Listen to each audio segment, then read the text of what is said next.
Une nouvelle augmentation de la carte grise est prévue pour février 2026, alors qu'il y a moins d'un an déjà, c'était le cas. Elle passe de 57 € à 60 € le cheval fiscal pour les véhicules de moins de 10 ans. Une hausse qui intervient alors que le marché de l'automobile est en régression permanente.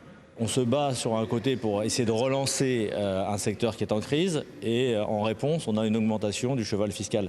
C'est totalement antinomique avec ce qui se passe sur le territoire et c'est dommage, même si on peut comprendre qu'il faut aller récupérer de l'argent, que les collectivités ont besoin d'argent.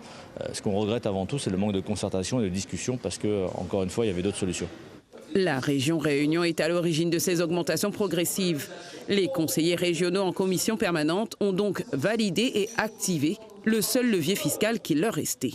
La recette de cette carte grise va contribuer à financer globalement le budget de la région, donc les dépenses en faveur de l'éducation, de la formation professionnelle, de la culture, du sport, les aides en faveur des entreprises, la transition écologique et les équipements donc, du territoire. Une augmentation de 12% en début d'année qui aura du mal à passer chez les vendeurs de véhicules. 3 € le cheval fiscal de plus, ça porte le cheval à 60 €.